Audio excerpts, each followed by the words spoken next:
교회는 이 땅에 침투한 하나님 나라입니다. 이 세상에 존재하는 교회는 완성된 교회는 하나님 나라는 아닙니다. 하지만 하나님 백성들은 이 교회에 들어오게 되면 교회 안에서 영원한 하나님 나라를 맛보게 됩니다. 미리 경험하게 되는 것이에요. 세상에 나가면 세상은 죄와 사망이 왕노릇하지만 하나님 나라는 죄와 사망이 아니라 하나님이 다스리시는 그런 나라입니다. 이 땅에 존재하는 하나님 나라는 비록 이 세상에 있기는 하지만 세상의 통치를 받지 않습니다. 특히 죄와 사망의 통치를 받지 않습니다. 하나님의 다스림을 받습니다. 그래서 성경은 교회에 대해서, 하나님 나라에 대해서, 하나님 백성에 대해서 말하기를 세상에 있지만 세상에 속하지 않았다, 이렇게 표현하고 있습니다. 하나님께서는 자기 백성을 교회로 부르십니다. 교회 아닌 다른 곳으로 부르시지 않고요. 하나님은 자기 백성을 부르실 때 다 교회로 부르십니다. 부르심 받은 하나님의 사람들은 누구나 다 교회의 일원이 됩니다. 또한 교회의 일원이 된 참 신자들은 누구나 다 하나님의 백성이 되어서 하나님의 다스림을 받습니다. 세상에 있지만 세상에 속하지 않은 사람이기 때문에 그리스도인들은 이 세계 안에서 보이지 않는 두 개의 영역을 살아가는 사람들이 됩니다. 그래서 여러분들은 다 소속이 두 개가 돼요. 이중국적자가 되는 거예요. 이 세상에 있지만 하나님 나라에 속해 있는 하나님의 백성으로 살아가는 것이 그리스도인들입니다. 그저 우리의 육신의 눈으로 이렇게 세상을 보면 눈에 보이는 이 세계는 세상에서 힘을 쥐고 있는 사람들에 의해서 움직이는 것처럼 그렇게 보입니다. 인류의 역사를 우리가 이렇게 살펴보면 하나님의 사람들, 하나님의 백성들은 항상 대부분 소수였습니다. 세력이 아주 작고 약합니다. 신실했던 하나님의 사람 아벨 아시죠? 아벨은 하나님을 경외하지 않는 가인의 손에 맞아 죽었습니다. 노아의 시대에도 그렇습니다. 모든 사람들이 다 하나님을 떠나고 하나님을 경외하지 않았습니다. 하나님을 신실하게 섬겼던 사람은 오직 노아 한 사람만 남아서 외롭게 하나님의 백성으로 살았죠. 아브라함, 이삭, 야곱 다 그렇습니다. 그들의 시대에 세상은 다 하나님을 떠났고 오직 부름받은 몇몇의 소수만 하나님의 백성으로 신실한 삶을 살게 되었습니다. 하나님께서 이스라엘 백성들을 자기 백성으로 선택하셨을 때에도 그렇습니다. 하나님이 이스라엘 백성들을 선택했을 때 이스라엘 백성은 큰 힘으로 세계를 지배하는 그런 민족이 아니었습니다. 이방 땅에서, 애굽에서 종살이하는 노예에 불과했습니다. 그 이후의 역사를 우리가 쭉 살펴보아도 이스라엘 나라는 팔레타인 지역에 아주 작고 약한 나라에 불과합니다. 다윗과 솔로몬의 시대에 일부를 제외하고는 늘 주변 국가에 괴롭힘을 당하는 약소국이었습니다. 결국 하나님 백성 이스라엘은 아수르와 바벨론에 의해서 멸망당하고 말죠. 그 이후에 세계의 패권을 갖고 있는 나라들, 페르시아나 헬라나 또 로마 같은 나라들이 계속적으로 이 하나님의 백성들을 지배하고 그들에게 영향력을 행사했습니다. 하나님 백성들은 보면요, 하나님 나라는 이렇게 보면 세상에 아무런 영향력 없는 그런 아주 힘없고 약한 그런 존재인 것처럼 보입니다. 세계 가운데 존재하는 하나님 나라는 세계 위에 군림하는 그런 세력이 아닙니다. 사실 하나님 백성이라는 이스라엘 민족 안에서조차 그렇습니다. 하나님의 백성이라고 부름받았는데 그 안에 신실한 자들은 항상 소수에 불과합니다. 사람들은 종교를 이용해서 자기의 이익만을 추구할 뿐 진정한 하나님 나라의 백성으로 사는 자들은 많지가 않습니다. 광야를 행진하던 이스라엘 백성들 대다수의 사람들은 헤아릴 수 없는 하나님의 은총을 받았는데도 그 은총을 경험하면서 불평과 불만으로 하나님을 대적하기에 바빴죠. 가나안 땅을 정탐했던 12명의 정탐꾼 중에 오직 두 사람, 여호수아와 갈렙만이 하나님을 신실하게 의지했고 나머지 사람들은 다 하나님을 대적하는 편에 서게 되었습니다. 모든 백성들이 다 모세와 하나님을 원망했죠. 가나안 땅에 정착한 후에도 그렇습니다. 사람들은 여호와 하나님의 백성으로 살기를 거부했습니다. 오직 자기 소견에 옳은 대로만 행하며 살았습니다. 이스라엘의 역사를 보면 대부분의 왕들은 다 악하고 하나님을 대적합니다. 오직 소수의 몇몇 왕들과 몇몇 제사장들과 선지자들만 신실하게 하나님을 의지했습니다. 하나님을 신실하게 의지했던 선지자 엘리야는 하나님을 대적하는 사람들과 정말 외롭게 싸움을 싸워야 했습니다. 그래서 하나님 앞에 자기가 홀로 남았음을 토로하죠. 늘 신실한 사람들은 많지 않고, 그래서 세상을 보면 세상은 하나님의 뜻이 아니라 세상의 권력 잡은 사람들의 그 뜻에 의해서 움직이는 것 같이 그렇게 보여집니다. 하나님 백성인 이스라엘 안에서조차 신실한 하나님 나라의 백성이 아닌 하나님을 대적하는 사람들의 손에 의해서 나라의 운명이 결정되는 것 같은 그런 삶이 우리들 세상 속에 있습니다. 세상은 항상 눈에 보이는 세상을 장악하고 있는 세력에 의해서 지배되고 움직이는 것처럼 그렇게 보입니다. 그 세력을 성경이 뭐라고 부르죠? 공중의 권세 잡은 자, 이렇게 부릅니다. 에베소서 2장 2절에 보면 그때 너희가 그 가운데서 행하여 이 세상 풍속을 좇고 공중의 권세 잡은 자를 따랐으니 곧 지금 불순종의 아들들 가운데서 역사하는 영이라 그랬습니다. 세상은 공중의 권세 잡은 자를 따르고 이 세상의 풍속을 쫓아가고 있어요. 예수님 시대에도 그렇습니다. 하나님께 선택받은 백성이라 여기고 그래서 나는 선민이다, 이런 선민의식을 가지고 있었던 유대인들은 사실 세계 역사를 주도하지 못하고요, 오히려 로마의 지배를 받고 있었습니다. 정치적으로는 당시 세계를 지배하던 로마의 세력 아래에 있었고, 문화적으로는 헬라의 문화의 영향을 받아서 하나님 백성으로서의 정체성을 잃어버리고 그렇게 살아가고 있었습니다. 세상 속에서 하나님 백성으로서의 유대 민족은 정말 보잘것없고 힘없는 그런 존재에 불과했습니다. 유대 민족 안에서도 또 그렇습니다. 성경과 율법과 정치, 유대 사회의 삶을 장악하고 있었던 사람들이 있습니다. 누군지 아시죠? 대제사장과 제사장들, 사두개인들, 그리고 몇몇 바리새인들, 서기관들, 이런 사람들이 유대인들의 종교와 정치를 장악하고 유대 민족의 운명을 좌지우지하고 있었습니다. 성전에서 드리는 제사를 주관합니다. 율법을 해석하여서 규정들을 만들어냅니다. 사내들인 공의회 회원으로 권력을 쥐고 있습니다. 그러면서 하나님 선택받은 백성으로 자부하고 있었습니다. 그런데 실제로는 그렇게 유대를 움직이고 있었던 그 사람들을 주님은 하나님 대적하는 사람들로 그렇게 분류하셨습니다. 예수님은 그들을 하나님 나라의 백성으로 평가하지 않으셨습니다. 마태복음 23장 23절에서 예수님은 그들은 박하와 회양과 근처의 11조는 드렸지만 율법에 더 중한 바 의와 인과 신은 버린 사람들이라고 그렇게 말씀하셨습니다.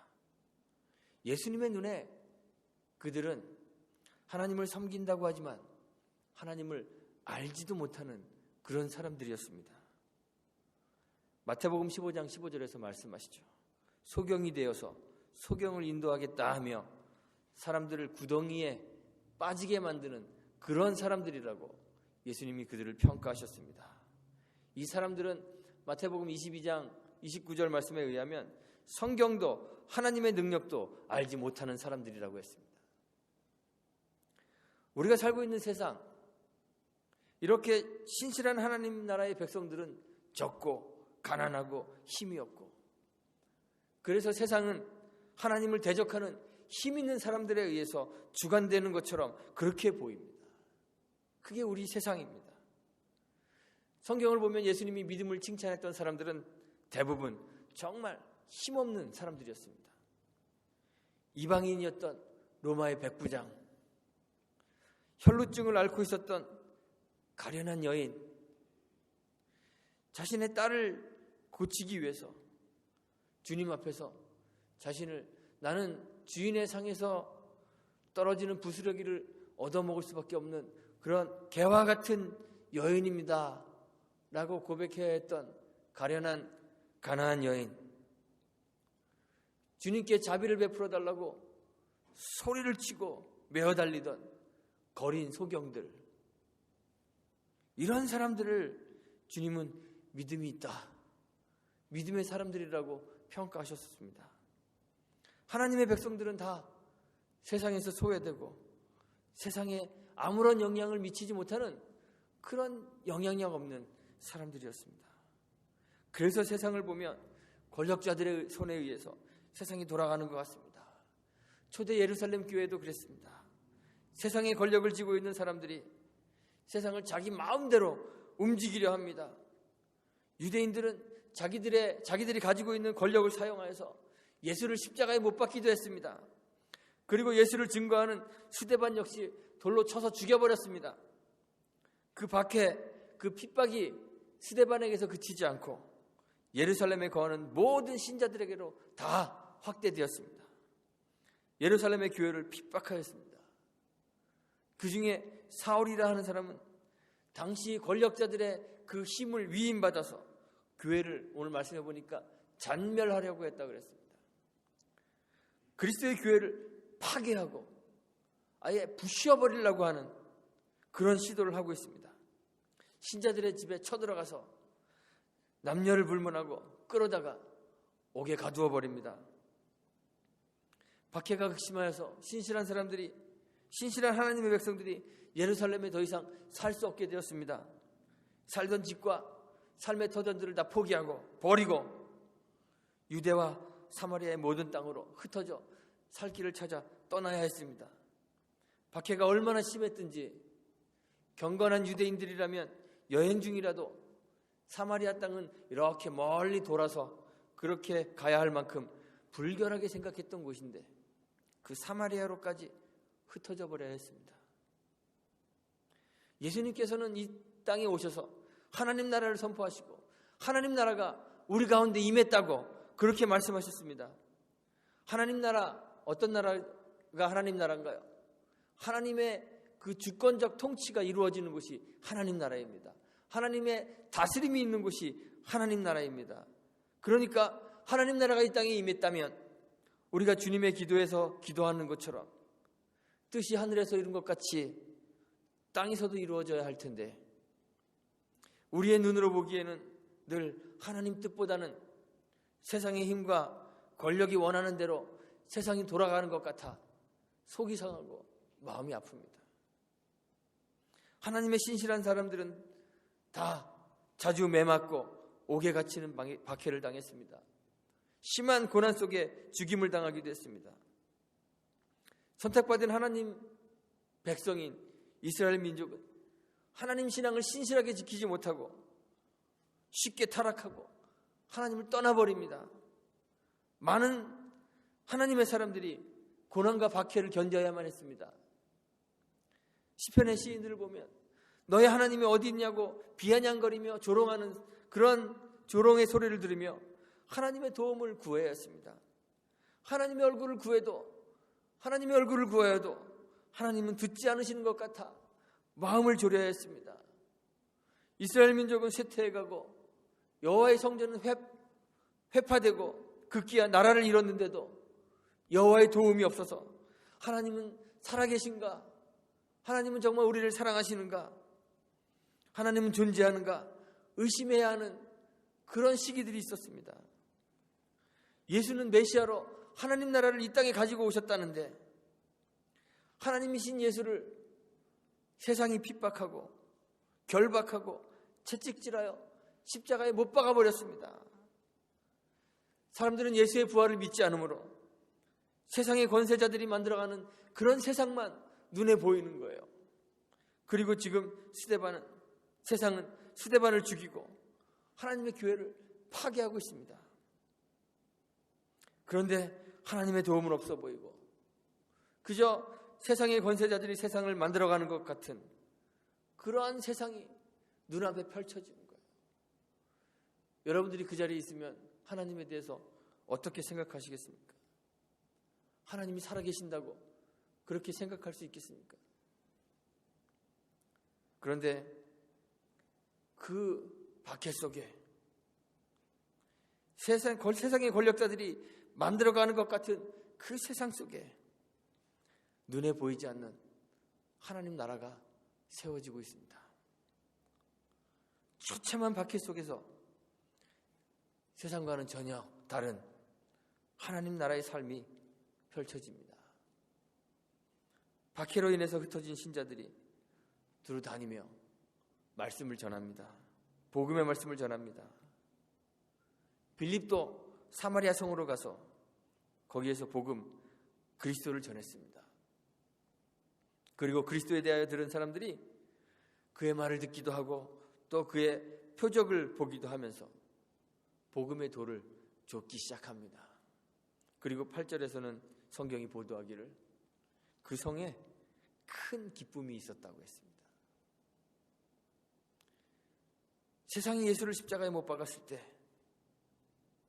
마치 세상이 하나님에 대하여 승리한 듯 하나님 나라와 하나님 통치를 세상이 꺾어버린 듯 승리에 도취하였지만 오히려 그리스도의 죽음이 우리의 구원이 되고 하나님 나라의 조건을 충족시켰던 것처럼 교회에 닥친 환난과 핍박 속에서 오히려 교회가 하나님 나라로 세워져 가고 확장되어 가고 있는 거예요.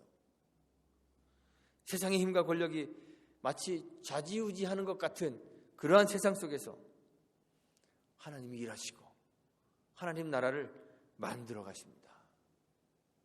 세상이 교회에 고통을 주려 하지만 하나님은 거기에 하나님 나라를 세우시고 하나님 나라 백성들을 만드시고 그들에게 세상이 줄 수 없는 기쁨을 주시는 거예요.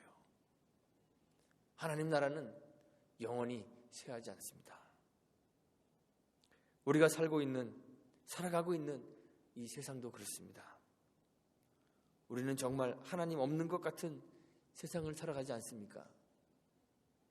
우리의 눈으로 우리가 살고 있는 이 세상과 우리의 삶을 볼 때 하나님 존재의 증거들이 보이지 않는 것 같습니다.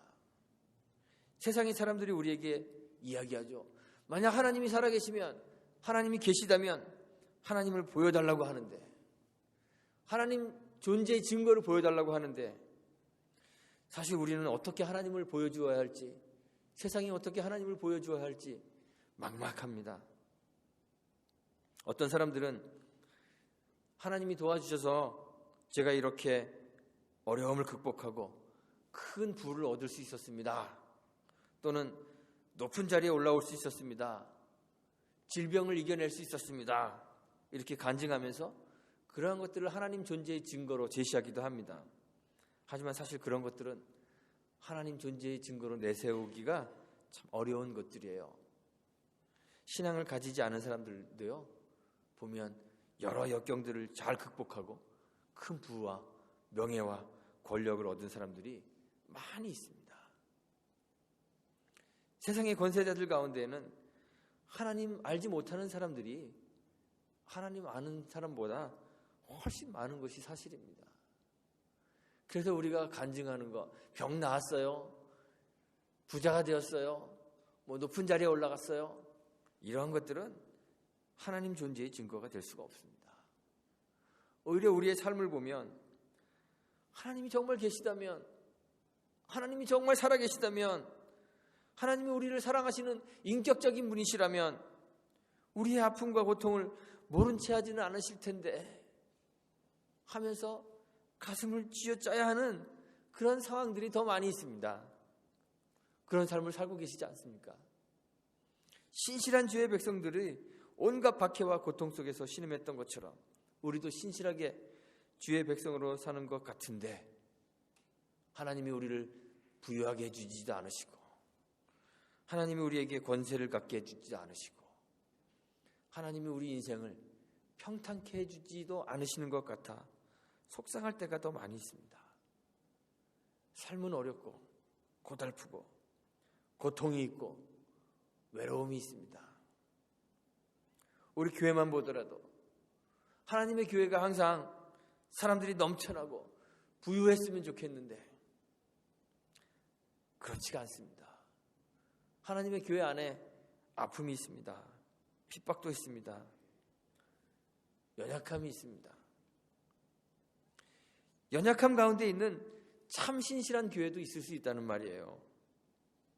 그래서 우리는 생각하기를 세상은 세상의 이치대로 돌아가는 것이지 하나님의 뜻대로 돌아가는 것은 아니야. 그래서 세상의 방법, 세상이 추구하는 것들, 추구하려는 그런 욕심이 우리들 속에 생길 때가 많이 있습니다. 그런데 우리는 하나님 나라의 백성입니다. 하나님 나라는 눈에 보이는 세계에 속하지 않습니다. 하나님은 고통과 핍박 가운데서 일하시고 우리가 고통 가운데서도 쇠하지 않는 그 하나님 나라를 그 속에서 경험하게 하십니다. 우리의 상황을 우리에게 유리하게 바꾸어 주시는 것이 아니라 우리의 귀에 복음과 그리스도가 들려지게 하고 우리의 입으로 복음과 그리스도를 말하게 하고 그래서 하나님 나라의 백성을 만드시고 그 속에 세상이 줄 수 없는 큰 기쁨을 경험하게 하십니다. 우리는 세상에 있으나 세상에 속하지 않고 그리스도에게 선택되어 하나님 나라에 속한 하나님의 백성이기 때문입니다. 부활하신 주님이 제자들에게 주신 평화, 세상이 주는 것과 같지 않은 그 평화를 주님이 맛보게 하시는 거예요. 하나님께서는 우리 가운데 세상에 속하지 않은 하나님 나라를 세워가십니다. 우리는 그 하나님 나라의 백성으로 부름받았습니다. 하나님 나라의 백성으로 살면서 세상에 속하지 않았기 때문에 우리는 세상의 미움을 받을 수 있습니다. 받을 수밖에 없습니다. 박해를 당하고 결박당하고 투옥되고 집과 삶의 토전을 포기해버리고 흩어져야 했던 예루살렘 교회 성도들처럼 우리도 신앙의 길을 걸어가다 보면 포기해야 할 것들이 참 많이 있습니다. 버려야 하고 내려놓아야 할 것들이 있습니다. 그런데 그때 눈에 보이는 세상의 것을 구하기 위해 세상의 삶을 걸어가는 그런 사람들이 되지 않으시기를 간절히 바랍니다. 하나님 나라의 백성으로서의 우리의 신분을 확인하고 나는 하나님 나라의 백성이야.